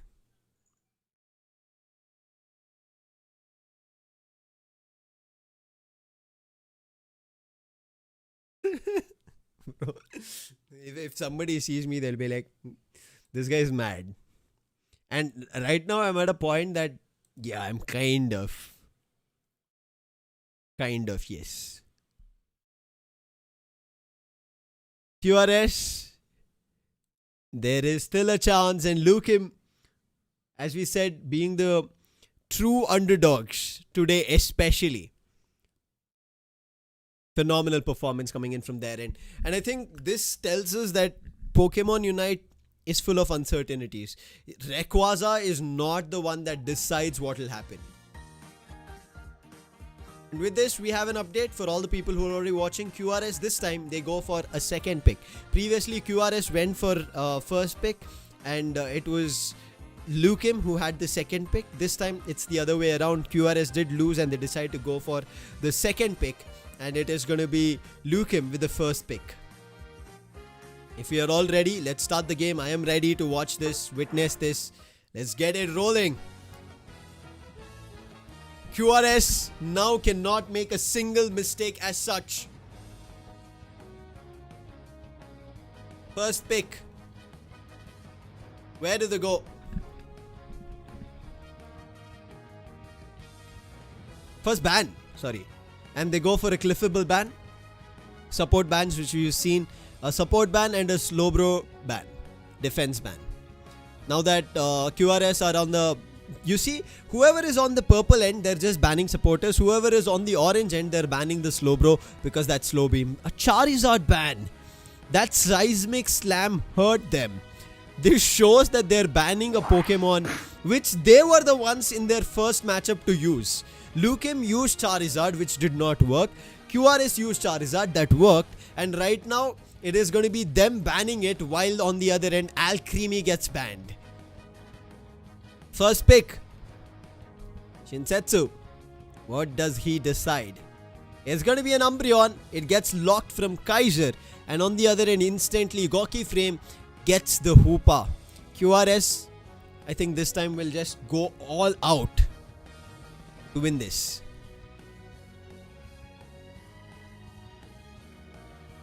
What do you pick? Evolution, no. Godzilla never goes.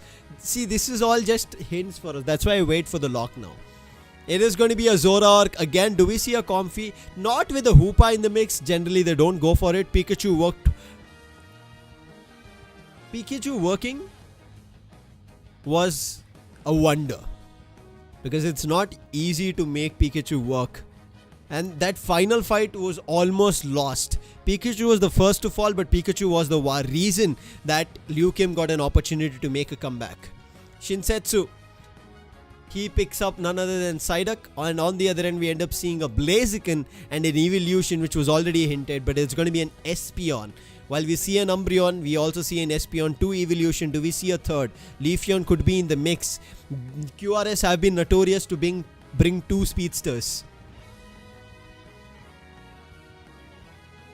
Cristiano bringing Gyarados. Again, Axel going in for a Cheryl Edge. And the last pick, Beast. They can go for another ranged attacker as well. They can go for an all-rounder. They can go for an annoying defender if they want as a Blastoise. But they go for an even annoying Pokemon. Phalanx.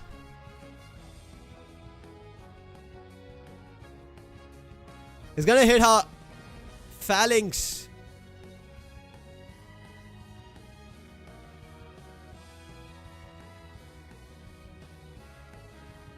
Okay, let's now figure out which side works well. Is it going to be the side of QRS who are on the second pick, or the first pick choice of Lukim? Again, I think if Pikachu works, it's going to be amazing. On the other end, the only worry for me is the counter of Godzilla. They brought that Godzilla counter with a Night Slash. They tried. Godzilla himself played the Night Slash in that previous game as a first pick. It kind of worked, certain times didn't. It was getting missed. There was a lot of back and forth that used to happen. Let's see if he goes back to the feint attack. It could also be a misclick. But I still, now looking at what just happened, I have a little more lenience, favorance towards the side of Lukim. Because there is the Pikachu, they've set their front line really well with Umbreon, Cerulege as well as Gyarados. And on the other end, they don't have a complete front line. Phalanx is very annoying. It's like the Mimikyu in Pokemon right as of now. It's very annoying, can jump in from anywhere. And let's start the last game. Final game. Game 3 of the grand finals, this best of 3's conclusion. QRS, they are yes on the top of the leaderboard, but is there a new entry of a champion rising up in the upcoming weeks of this dojo? Will it be Lukim? Godzilla on the center, on the Zeroa. Phalanx already starting the stack. Same goes for Kaiser on the evolution. Does he look forward to getting another Bunnelby? He tries, but it was a little late on the Swift. On the top is going to be the Torchic free-handing this because Hoopa has invaded the center area and Torchic will easily grab all the wild Pokemon in its favor. Keep dunking and stacking. Same is that Magikarp, which has to yet evolve to a Gyarados. Pikachu finds the KO finally on the Hoopa who had invaded, who had forced his entry towards the center area. But Zoroark already pushed on the top. Even this gave an opportunity for that Torchic to evolve to a level 5 Combusken. And ouch, Magikarp could do nothing. Godzilla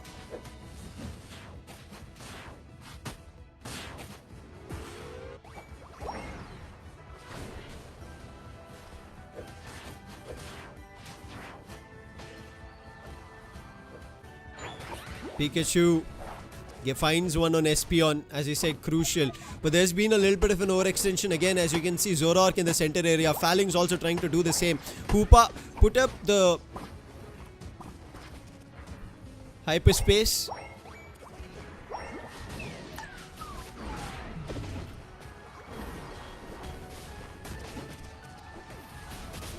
Beast. A little bit too much of an overextension happening on the bottom from the side of QRS. And they get punished for it.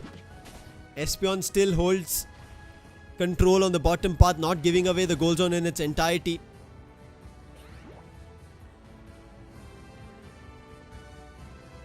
They're all moving towards the bottom path, leaving the top completely open.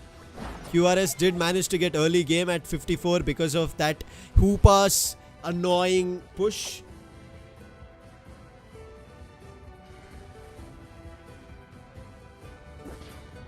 Umbreon trying to drag that Espeon, and what a masterful play that was. Foul play and instant Cerulege jump and forced to back off his Phalanx. Couldn't do anything with 4 forces hitting, and it's going to be an overdunk of a 30 to destroy the bottom goal zone. And then the same is being done at goal zone A on the top.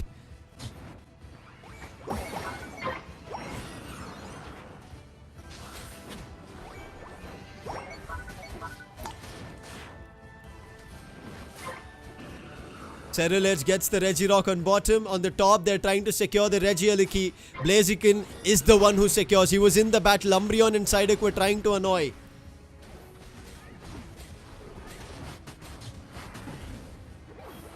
Two KO streak for Zoroark for both Umbreon and Psyduck going down. Quick hyperspace hold to regain full health, and they're backing on the top. They're pushing up. Cerulege, he's trying to wean this Regieleki off. Surf also being used. Slow Smoke committed, and Phalanx, the devil, gets in and gets Psyduck down. His teammates move in. Revenant was used, but in vain, as Blaziken finds a 2 KO streak with Pikachu also going down. Zoroark putting Gyarados down. Umbreon trying his best, but the goal zone vulnerable, and he'll also be put to rest with the overdunk of 36. They're at 224 right now, even before the halftime.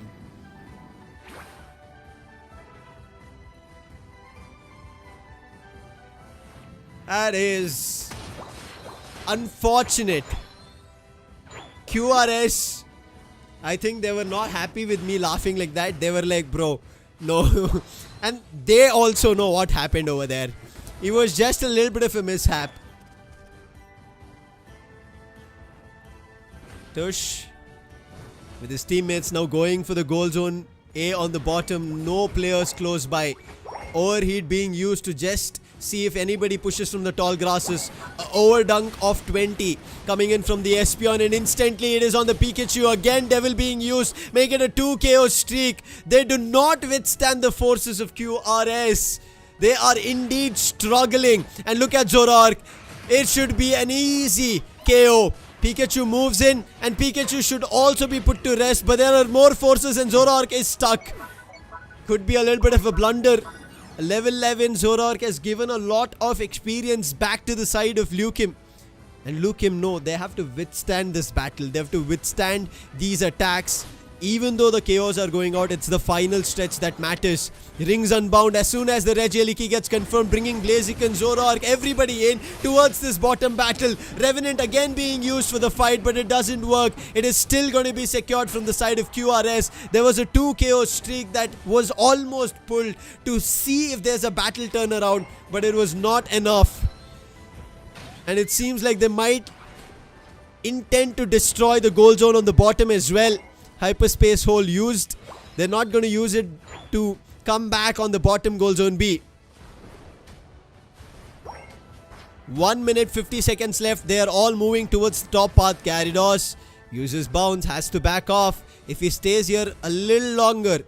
And Zoroark is already planning for it. He's jumping, getting closer. And there it is, the hit. Oh, Blaziken in the meantime, with the help of the Devil Phalanx, moves into their home base goal zone and going in for a fight. Overheat being cooked, but they all miss it up.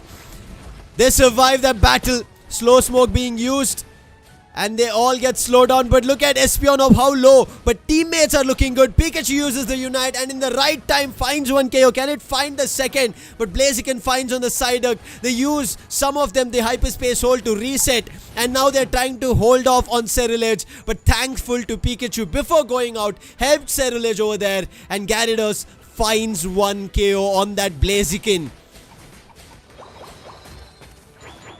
Last 50 seconds, last minute to go. There is still life in this battle.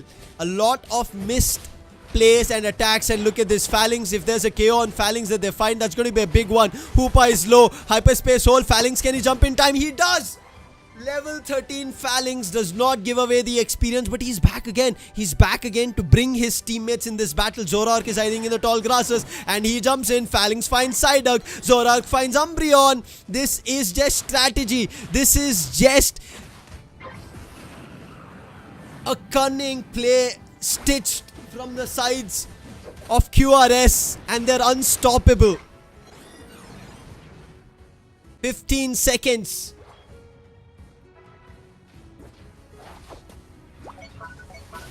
Snarl.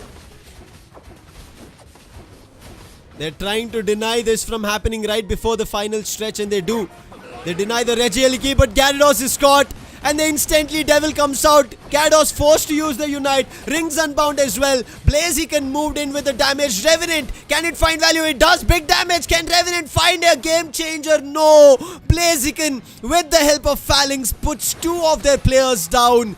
Gyarados tries his best, gets 2. So it's 3 Pokemon down on the side of QRS. They're already going for the Rayquaza, but Pikachu has to help here. Blaziken is here. Can he find the last hit? He's trying his best. Gyarados gets KO'd, and it's going to be the Phalanx again. The Devil. This time it's not the Unite, but the Phalanx himself as the Devil Unchained finds a KO on Gyarados, takes control of the Rayquaza's legendary boss pit, and now takes this best of 3.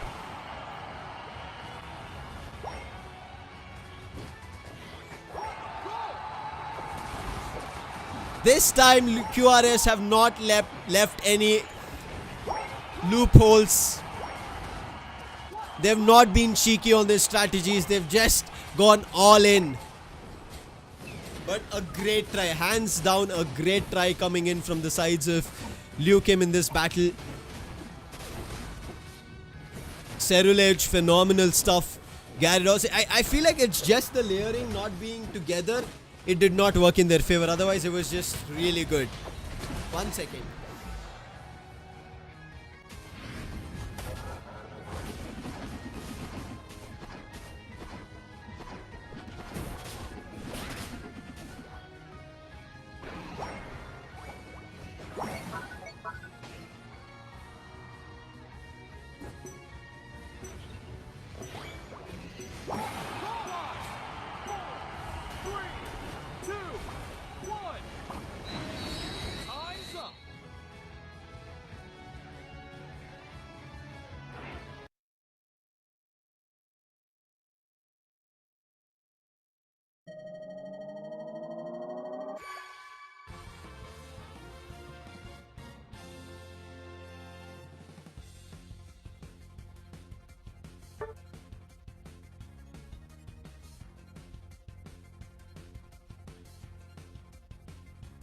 Oh,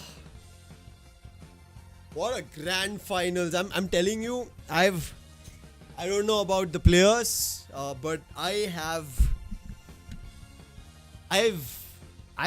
sweated myself in casting this phenomenal game. I'm still sweating. This was insane. This was a very heated up game between both of them. You can see Axel with 10 KOs, and on the other end 9 KOs, 8 KOs by from Zoroark as well as Blaziken respectively. But I think it's the beast, that game changer of a Pokemon on Phalanx was just phenomenal. Only if Axel along with Christiana had a little more help coming in from Pikachu. This time Pikachu was a little off. And why? Because Godzilla knew where to attack. Last time, Godzilla little miss up. Maybe I'm pretty sure that's a misclick going in for the Night Slash rather than the feint attack. And this time he just goes all out. So, congratulations. The Week 4 champions of the Skyesports DOJO Pokemon Unite Scrims is QRS. And in what a fashion. Even after the blunders they did, even after the up and downs that they had in the consecutive weeks that we witnessed, even in the last week that they lost against Chips, this time again they become champions, and they're the only team who have won the Skyesports DOJO twice. The first time in week 1, and this is the second time in week 4. No other team, but they're also another team who have been so very consistent except for week 2 that they've always shown up till the grand finals. And they will be on the very tippity top of the overall leaderboard. Hats off to this team. I would say, guys, keep grinding. Especially with so many new things that Pokemon Unite is going to be bringing up in the upcoming few days. It is going to give you a game-changing opportunity just in the Indian circuit to put yourselves in the international map. 1 lakh damage coming in from Tush. Godzilla did not do much damage, was able to grab knockouts, but on the other end, as you can see, Axel, big damage coming in from his end at 84,000. Cristiano at 51,000. Cry at 56. This is where I said a little more coming in from the Pikachu could have gone a distance. But Axel, this time his Cerulege is Revenant, connected really, really well. He just needed somebody to do damage together. If he did, it could have worked out completely in his favor.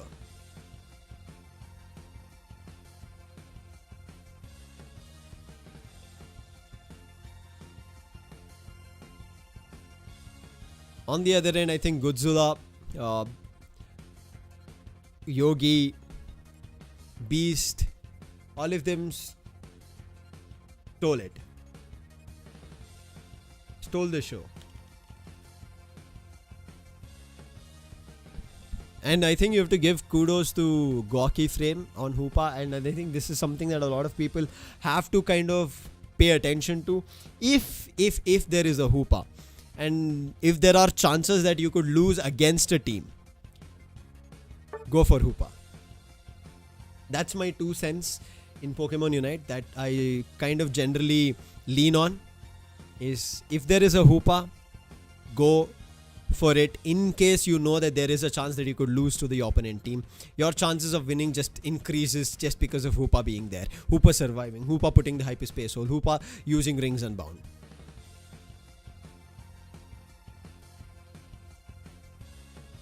But with that, we come to the conclusion of week 4. That was the matchup between all the teams, and I think this week, yesterday, today, I have literally enjoyed all the games to the core, whether it be a little funny in the sense of the teeny tiny mistakes that the teams do, or so aggressive that they showed us newer teams, newer players.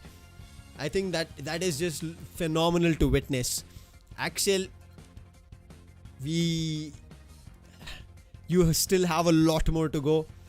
I think there's so many strategies that you could start planning for the upcoming weeks, and I would hands down tell you, go for it. Do, because we had Jinsei this time. We had Lukim, you guys. You were surprises. We were not completely sure. Jinsei as well. I was not completely sure of what and all they could pull off. They did. You guys, Lukim, you defeated... Who was that you defeated? I think, what, Helix? Yeah, Helix. You defeated Helix. They're a team who've always shown up till the semifinals. That tells me that, hey, I think this tells us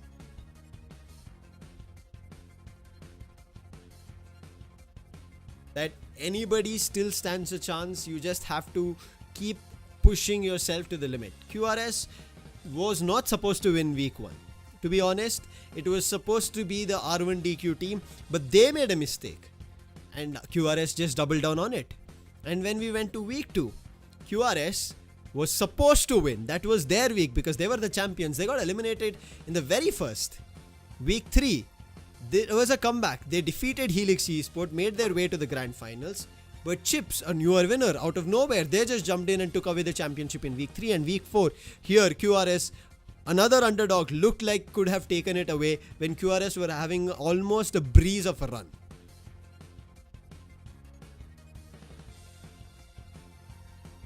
You just give your all, guys. That's all. So all the best to all the teams who participated in week 4.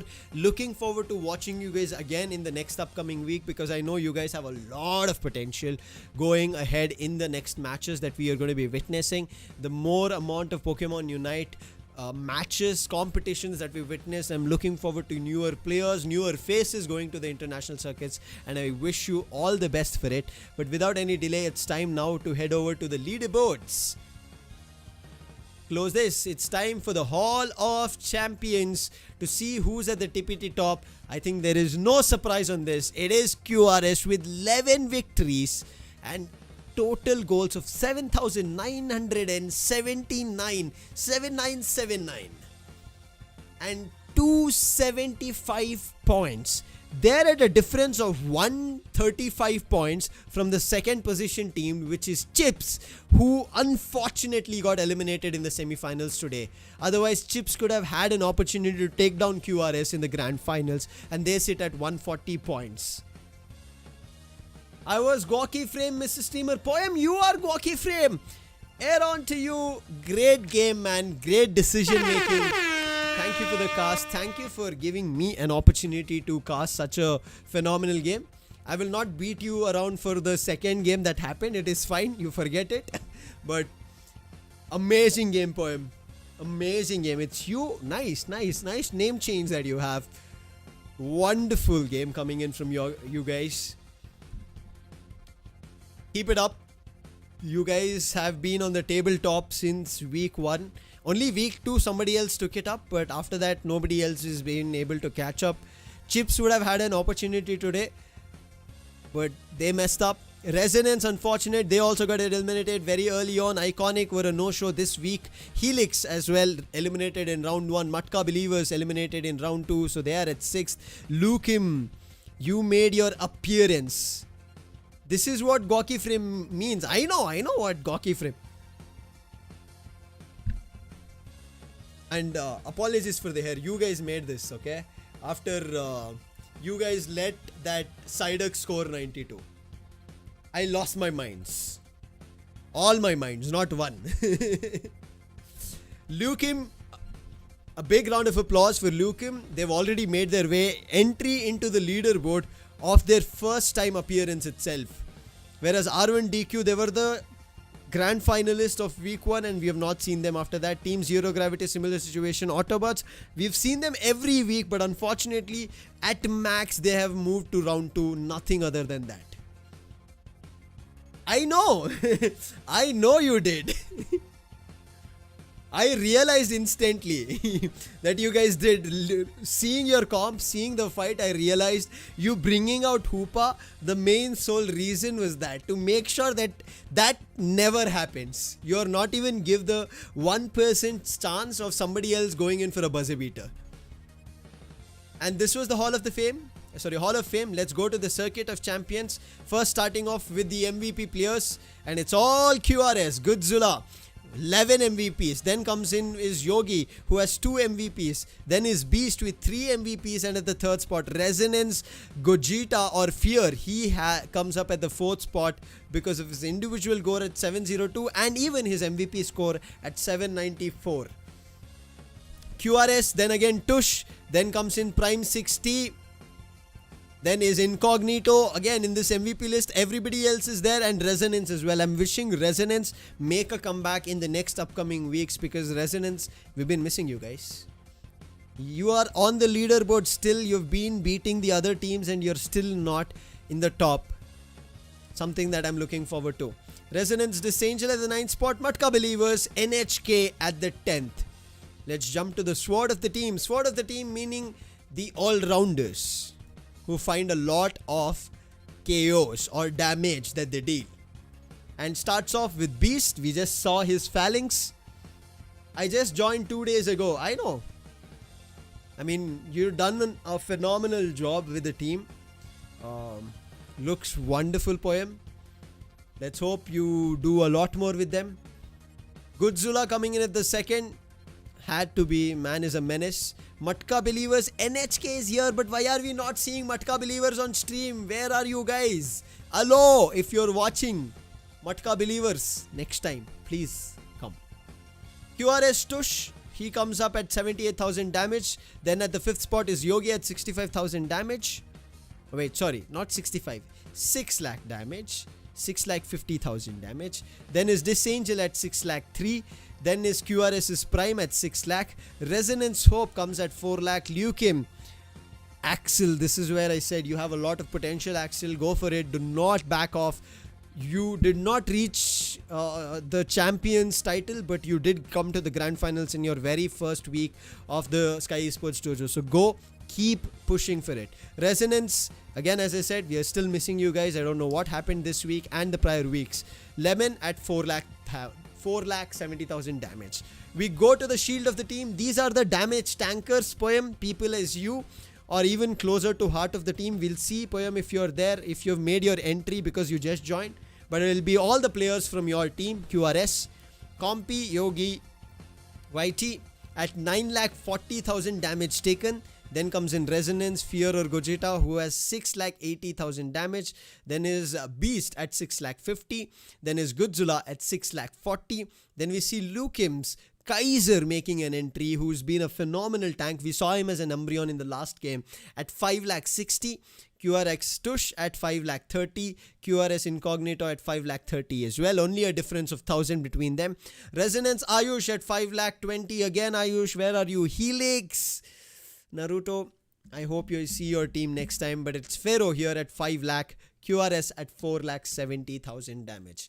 Let's move to the last one, heart of the team, the healers of the team who are so crucial to help their team always stay on top of their game, not worry about their HP. It starts with Yogi, who sits at assists of 189. Then comes in Beast. This man is on another level. He is both the damage dealer, damage taker, and even heart of the team to assist. At 130 assist, Incognito as well, matching in the ranks. Then comes in Godzilla at 111. After that, we end up seeing Iconic at 92. Resonance, Gogeta at 87. Matka Believers, Panda at 82.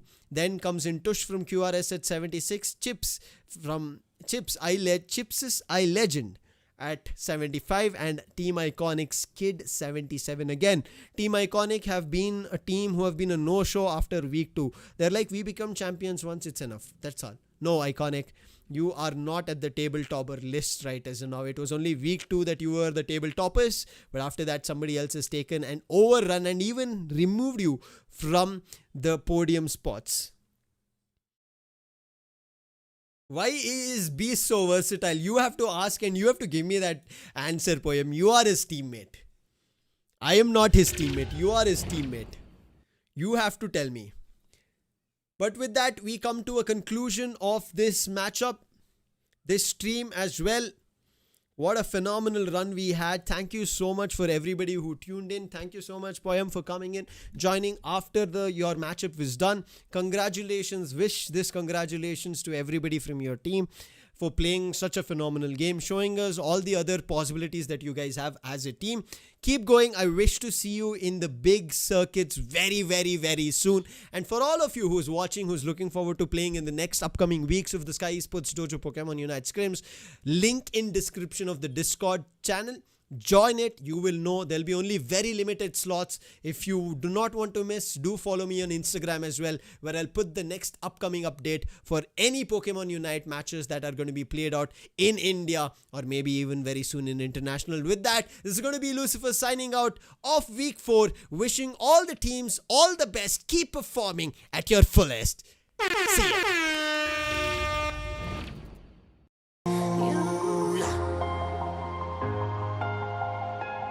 I'm a slave for you.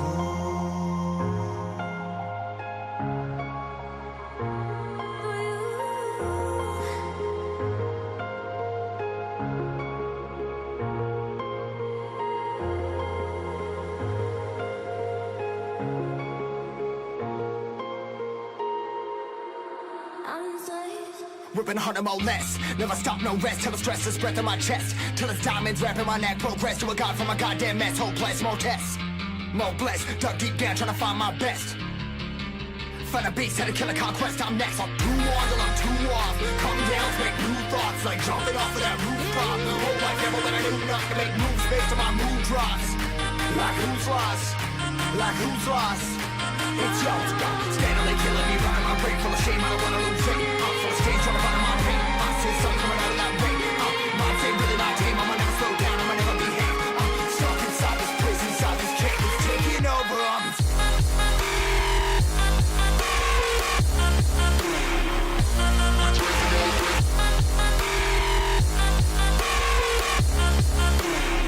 Yeah, I'm a slave for you.